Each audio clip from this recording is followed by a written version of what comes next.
कृषि बिल के मुद्दे पर विपक्ष पर जमकर निशाना साधा।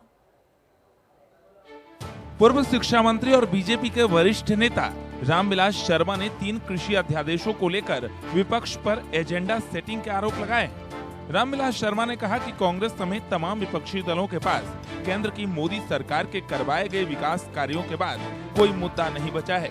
भारत इतना बड़ा देश है, 135 करोड़ की आबादी का देश है, और किसान विधेयक को लेकर के जो हमारे वरिष्ठ नेतागण हैं, जो राज्यसभा में उन्होंने जो किया है, वो देश को शर्मसार करने वाली। कोई पंचायत की भी बैठकें होती हैं तो उसकी अपनी एक शालीनता, उसकी अपनी एक मर्यादा होती है। रामविलास शर्मा ने कहा कि कृषि कानूनों को लेकर प्रधानमंत्री ने सदन में आश्वासन दिया है कि किसानों की फसलें न्यूनतम समर्थन मूल्य पर ही खरीद की जाएगी और इससे कोई छेड़छाड़ नहीं होगी। पूरी दुनिया में भारत का एक डंका नरेंद्र मोदी ने बजाया है, चाहे वो गलवान घाटी है, चाहे वो धारा 370 तोड़ने का है, चाहे वो आतंकवाद का है, और कृषि विधेयक को लेकर के ये सारे जो विपक्ष के दल हैं, इनका एक जो गठबंधन होता है ना, उसका एक कॉमन मिनिमम प्रोग्राम होता है।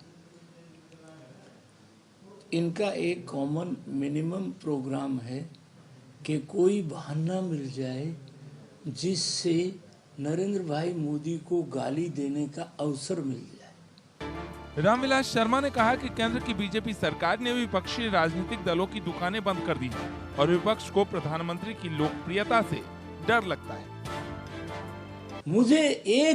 मैं अपने माननीय नेतागण से बड़ी विनम्रता से एक बात कहना चाहता हूं कि जब देश का प्रधानमंत्री पार्लियामेंट में खड़े होकर के ये कहता है कि किसान के फायदे के लिए हम कर रहे हैं। 2014 में नरेंद्र मोदी ने प्रधानमंत्री बनते ही कहा ये सरकार गरीब की सरकार है, ये किसान की सरकार है, ये SC-BC की सरकार है। नरेंद्र मोदी ने 15 में कहा कि हम 2022 तक किसान की आमदनी दुगना करेंगे। इस बार का अभी MSP का दाम बढ़ाया उन्होंने, रबी की फसल का 50 रुपया प्रति क्विंटल से लेकर 350 रुपया प्रति क्विंटल का दाम बढ़ाया।